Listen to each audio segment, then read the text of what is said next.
Alors, suivant que l'on soit une gazelle, un lapin, un lion ou une tortue, nos manières d'exprimer notre stress vont être en rapport avec la situation. Parfois je vais être un lapin, parfois je vais être une gazelle, parfois je vais être une tortue, parfois je vais être un lion. Je vous explique ça très simplement. J'ai pris l'exemple de la gazelle. Si effectivement, dans mon environnement, au moment où le danger se présente, je considère, c'est mon inconscient qui le fait automatiquement, que le danger est tel qu'un lion par rapport à une gazelle, je vais me mettre à fuir. Si au moment de stimulus, je me rends compte qu'il vaut mieux se cacher, par exemple, alors moi ça m'est arrivé en Turquie, j'étais en train de me balader dans la rue, et puis j'ai vu une descente de CRS, donc la police turque, donc c'est pas des CRS, mais c'est l'équivalent turc, qui est arrivé pour endiguer une manifestation.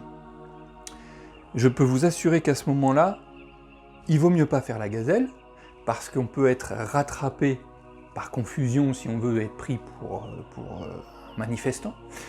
À ce moment-là, il vaut mieux être en mode tortue. Tortue, c'est-à-dire que je ne bouge pas, je me mets dans ma carapace, entre guillemets, je reste là où je suis et je laisse passer le danger. Donc ça, vous voyez, après avoir parlé de la fuite de la gazelle, on peut parler de l'inaction. Certaines personnes, moi, vous, dans certaines situations, se mettent en inaction, c'est-à-dire qu'on ne fait plus rien. Il n'y a plus rien qui bouge, par choix ou par réaction automatique. Troisième possibilité de réaction vis-à-vis du stress, l'agressivité. Je suis un lion, un autre lion m'attaque.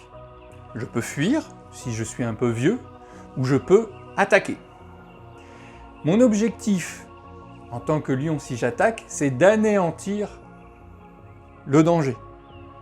Donc ma réaction va être évidemment extrêmement agressive. C'est la raison qui peut expliquer certains comportements humains assez aberrants, on va dire. Par exemple, dans une voiture, on est un petit peu comme un lion en cage. Il se passe quelque chose et on a l'impression qu'on va pouvoir effectivement modifier la situation, arrêter la situation, contrôler la situation en étant extrêmement agressif. Alors parfois ça fonctionne, et puis parfois ça fonctionne moins bien si on a un autre lion en face de soi. Voilà, les trois différentes réactions face au stress, donc l'inaction, la fuite et l'agression, l'agressivité.